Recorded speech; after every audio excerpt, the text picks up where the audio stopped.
Chapter 5. Dream World. Sakura Chiho was walking through the marketplace with bags of groceries in her hands. "Good morning, Achiho-san," said one of the merchants with a smile on his face. "Today's a wonderful day, isn't it?" Sakura smiled and said, "Indeed it is for a woman such as one, and one can't wait to fix my hubby his favorite dessert." The rosette traveled through the market and chuckled to herself as she passed a homeless Inno who was begging for change. Such a wonderful day, Sakura thought to herself as she continued her journey through the streets, unaware of what awaited her. Sakura had eventually made it home, and when she entered, she couldn't help but notice how quiet it was. "Sasuke-kun must still be working," she said as she walked into the kitchen to place the groceries on the table. "Considering that he's the Hokage instead of that baka, Naruto, that idiot would have ruined this place for everyone. Too bad you ditched such a wonderful man like Blondie, sugar," said a familiar voice as Sakura turned to see not just Tranman, but Kazemon and Naruto. The rosette never noticed the world turning dark or her body becoming her young Genin self, as she was too focused on how Tranman and Kazemon were seductively holding on to Naruto. "You call him a baka, but you're the baka for letting such a man like him go so easily," said Kazemon while Naruto and Ranamon were kissing. "That moody Uchiha could never match our Naruto-kun."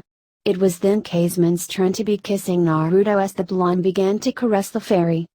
"You only ditched Naruto-kun because he was dead weight," Ranamon taunted towards Sakura as she pressed herself against Naruto, "but Blondie is not only a strong man. But he is a wonderful lover." Sakura closed her eyes and shook her head to erase the image, but when she opened her eyes, Sakura soon found herself in the hallway. "Hello?" Sakura called out as her voice echoed through the path, as did her footsteps. Ker-thud. Ker-thud. Sakura looked around in order to find the source of the noise, but she was unable to pinpoint where it was. Ker-thud. Ker-thud. Sakura began running down the hall, taking turn after turn as the noise was somehow following her. "Please," Sakura begged as she continued to flee, "leave me alone." Boomf. Sakura fell to the floor to see that she had accidentally ran into a door that stood ominously before her. Ker-thud. Ker-thud. Ker-thud. Sakura stood up as the noise was somehow louder and she saw that it was coming from the door. Carefully placing her ear against the door, Sakura tried to listen to what was on the other side. Ker-thud. Ker-thud. Moan. Ker-thud. Ker-thud. Sakura backed away with a small blush forming on her cheeks as she recognized those sounds. "Please don't let this be Mom and Dad again. Please don't let this be Mom and Dad again," Sakura said as her body reached for the door handle on its own. The rosette repeated the mantra with her heart racing as her hand was just inches away before the door exploded open to reveal a set of razor-sharp teeth lunged towards her to end her life. In Dream. Tizuna's house. "Kaya!" Sakura screeched, waking Kurenai, Hinata, and Tsunami up in startled fright. "Sakura, what's wrong?" said Kurenai as she pulled out her kunai from her pillow, ready to attack despite being in her nightgown. Sakura looked around in a panic before relaxing a bit.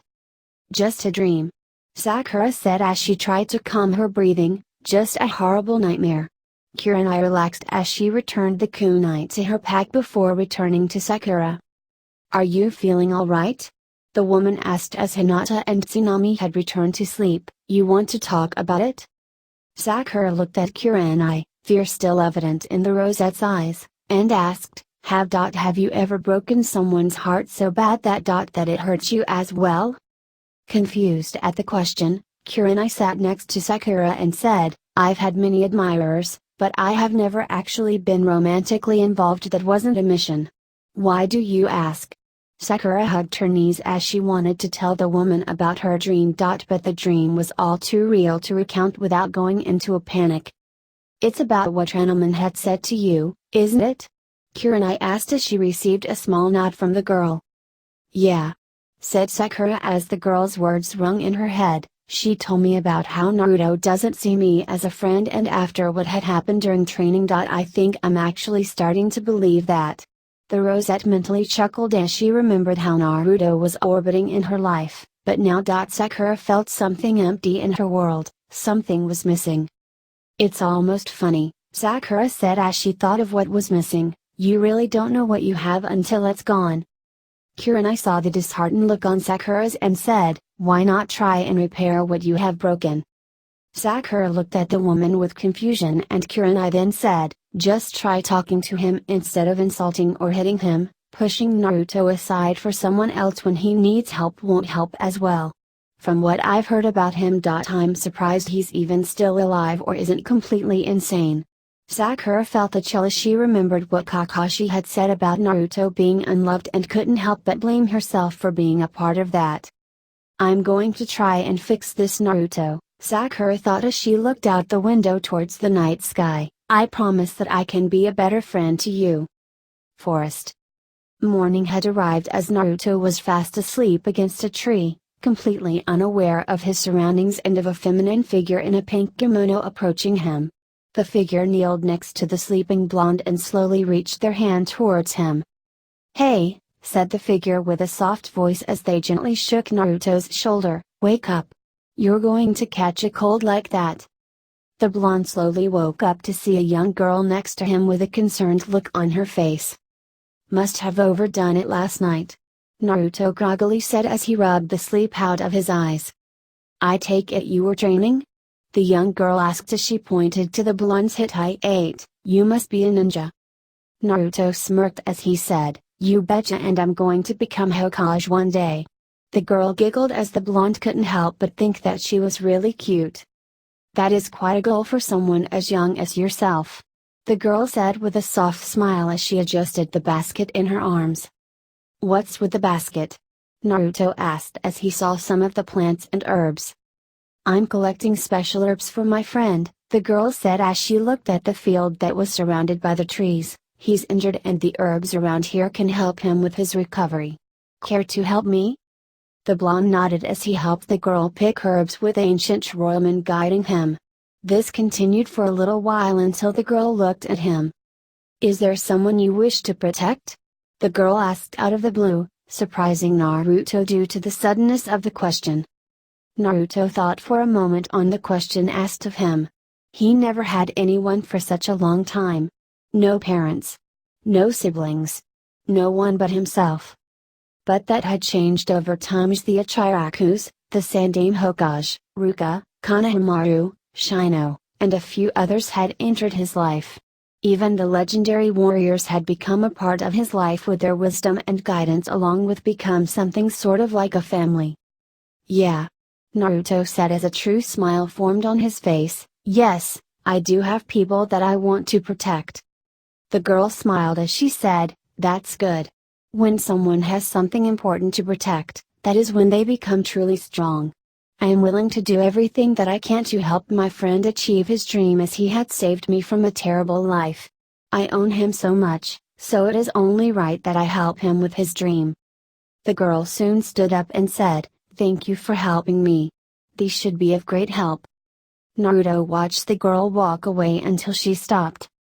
Oh, and by the way, the girl said without looking at the blonde, I'm a boy. Naruto froze in absolute shock as the young boy had vanished into the thick forest. I can't believe I thought he was cute. Naruto thought as a few of the legendary warriors chuckled at his small plight. While it was amusing, Ancient Sphinxman said as he remained stoic, the young boy is right about true strength. You mean about having someone precious to me? Naruto asked as he thought about the question he was asked. Precisely. Ancient Sphinxman said as the laughter of the other legendary warriors had died down, as long as you keep the bonds you share with your friends, they shall help you bring out youthful power, Naruto. Said Blonde nodded as he thought of everyone that he held dear to him. There you are, Naruto-san. Said a familiar voice as Naruto looked to see Shino approaching him. Your sensei sent me here to check up on you since you didn't return last night. Sorry about that, Naruto said with a guilty chuckle, I must have overdone it with my training. The duo began to walk through the woods towards Chizuna's house as the refreshing forest scent wafted around them. I would like to spar with you, Naruto-san, Shino suddenly said, getting the blonde's attention, or more correctly, with one of your spirits. Isn't this the wrong time to ask for a spar? Naruto asked, as he knew now wasn't a good time for a simple training fight. True, Shino said as he suddenly stopped, causing Naruto to stop next to him, but Kakashi-sensei had told us that he met up with a warrior in red armor that went by the name of Agunaman.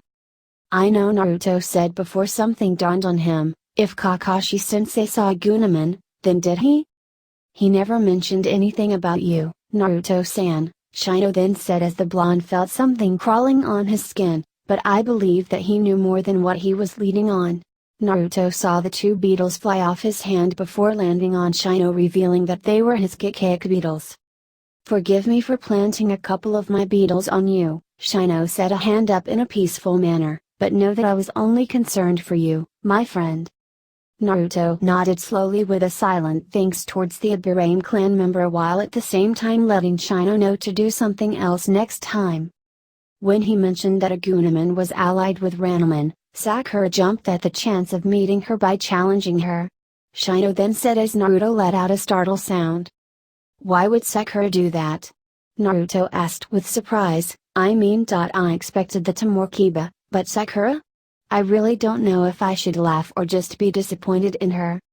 She only said something about asking Ranman more about you.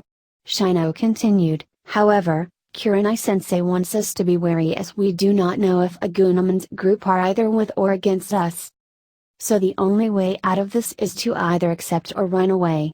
Naruto said as he stuck his hands in his pockets. What do you think I should do? Shino looked at the blonde and said, it would probably be best to accept, because if you run away, you would probably end up dishonoring the legendary warriors for not accepting a challenge. No matter how petty the reasons. Naruto let out a thoughtful hum as ancient Greymon entered his mind. Accept their challenge, the warrior of fire said, and let them know that we are allies who are unbound to any village as we search for our clan. Shino saw the smirk on Naruto's face as the blonde then said, tell them that I accept the challenge and that a friend of Agunaman and Ranman will meet them in the forest where my team learned about chakra control. Shino nodded as a swarm of beetles crawled out of his jacket and formed a copy of Naruto right before said blonde. We will let them know, Shino said as he motioned to Naruto. I'll also let you know when we are close.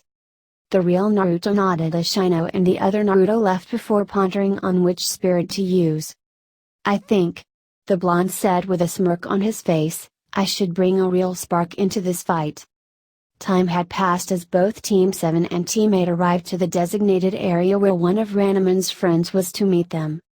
This is the area, Kakashi said as he observed the place, so where's Ranman's friend? Maybe they got scared because of what they'll have to face. Kiba said with a maniac's smirk of confidence. That's what you think? Said a voice as it echoed through the forest, alerting all the ninja into a stance. Before any of them could make a move, an armored figure wearing navy blue armor that made him look like a rhinoceros beetle landed right in front of them after jumping from a tree. You must be the Konoha ninjas that challenged us. The figure said as he stood on his feet, giving him a slightly intimidating look due to the shoulder spikes and the large horn on his head. Name's Beetleman and I was sent here to fight you guys. Beetleman looked at the group and said, so which of you wants to fight me? Sasuke, Kiba, Shino, Naruto, and a reluctant Sakura stepped forward as a means of accepting the challenge.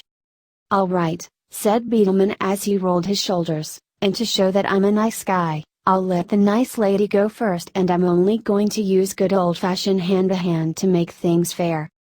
I wanted to fight Ranman, Sakura said as she drew out a kunai, but I guess I can still get some answers from you. Beetleman got into a stance and motioned the rosette to make the first move as he said, don't expect a lot of answers as I'm only here for a fight. No sooner had Beetleman finished his statement, Sakura rushed forward with a horizontal slash but missed when the android Digimon jumped high into the air. Looking up, Sakura saw Beetleman stretch out a leg with an axe kick aimed at her and quickly rolled away as Beetleman missed. Taking advantage of the situation, Sakura went in for a punch aimed at the side of the armored warrior's head. She missed as Beetleman leaned back and caught her fist by the wrist before tossing her aside into a bunch of bushes nearby. "You're not much of a challenge," Beetleman said with his arms crossed as Sakura rushed out to attack him, but missed as he just jumped over her with a twist that allowed him to be right behind Sakura. A Gunaman must have overheard wrong when he learned that you know just enough to get by as a ninja. Sakura was then given a powerful kick that sent her crashing into a tree, taking her out of commission. "Here we go," said Beetleman as he carefully picked the unconscious Sakura and set her up against a tree near the ninjas. "Why are you being nice?" Kiba asked before getting a scolding growl from Kurenai.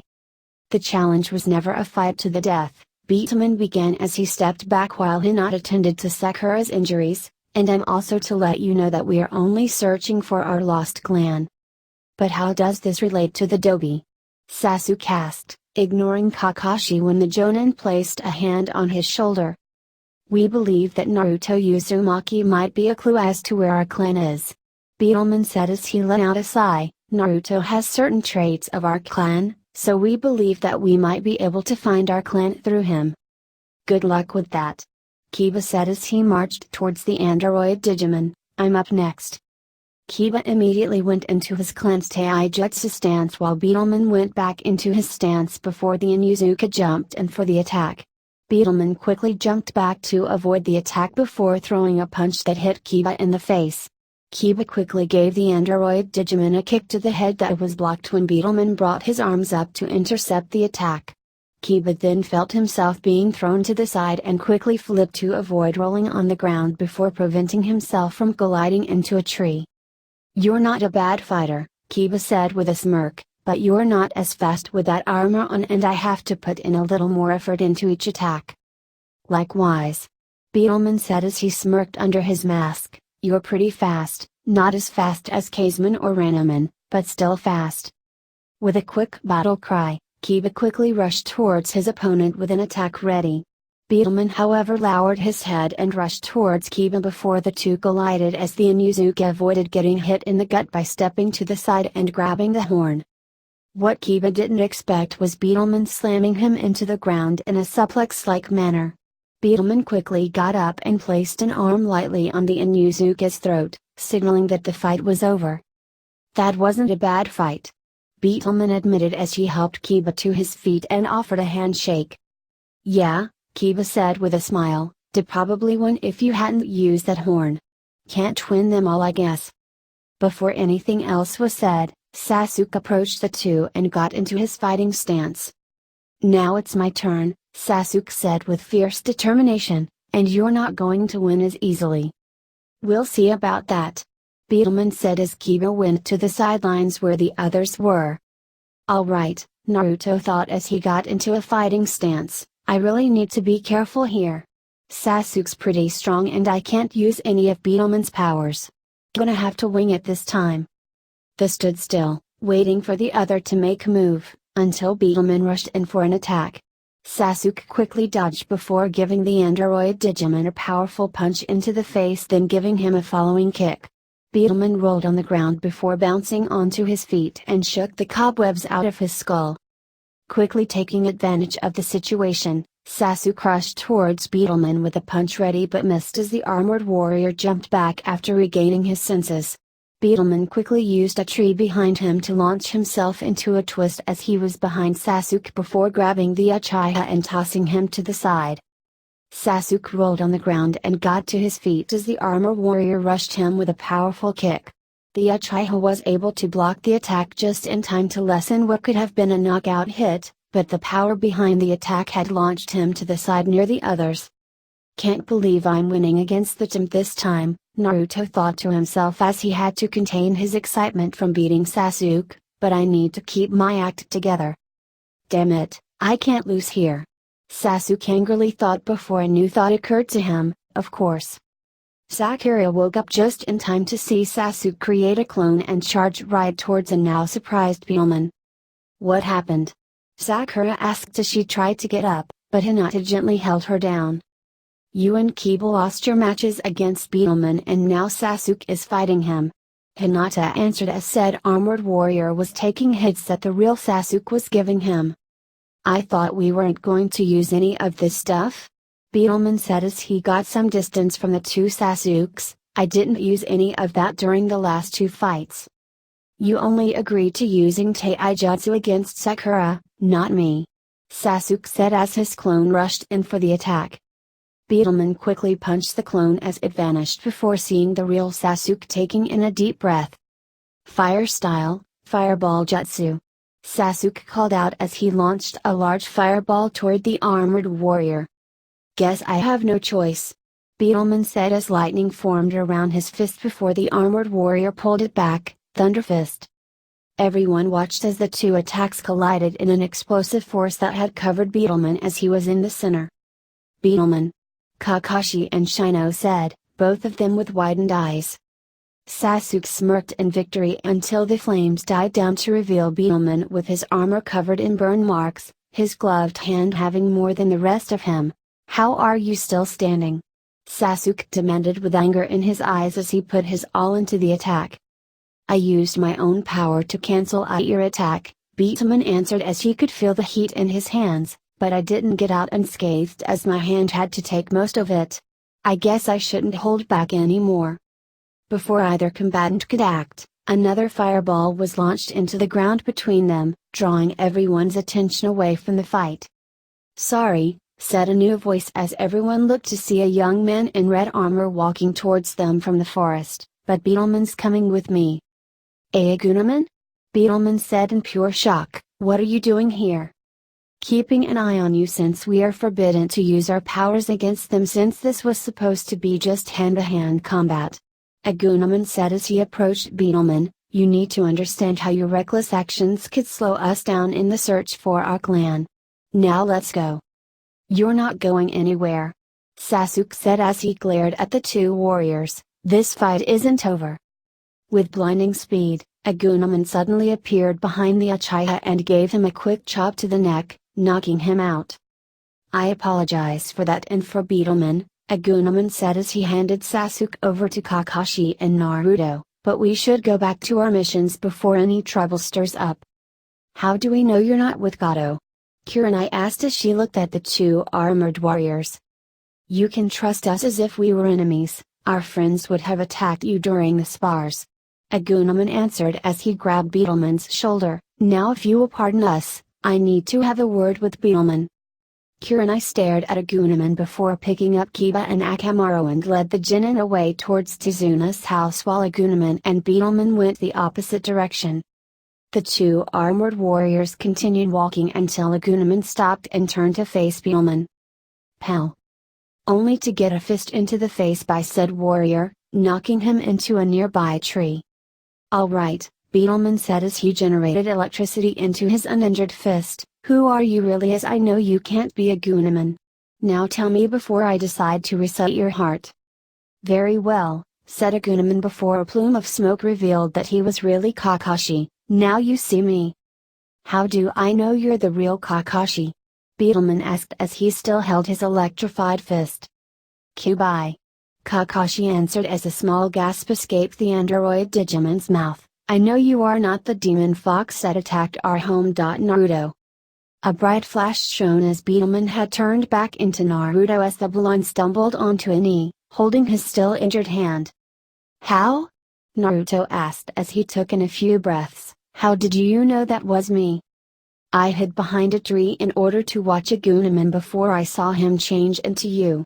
Kakashi answered as he helped his student onto his feet, when did you get this power and why did you keep it a secret? Naruto didn't answer as he looked at the Jonin with a sharp glare. Naruto, Kakashi said as his voice had a firm stance of authority, answer my question. Do I have to make you? Naruto saw his sensei hold his hand to his Hittite to show that he was going to use his Sharingan to get the answers he needed. You do that, Naruto said as he took a stance of his own, and you'll have to deal with burning Greymon and risk everyone's lives.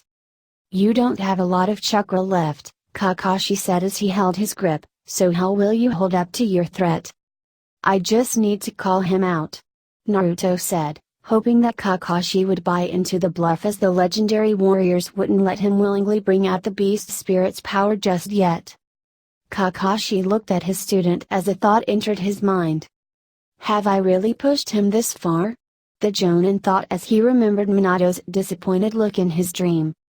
Kakashi let out a sigh as he let go of his Hittite and said, "Alright Naruto, I'm not going to make you tell me any more about your power, but I still would like to know why you're keeping this a secret from your team?" The blonde was silent until he said, "Team? What team? You never really taught us much as you dote all of your time on Sasuke while leaving me on my own. Shino had even told me all the stuff that Kurenai-sensei had taught him and his team.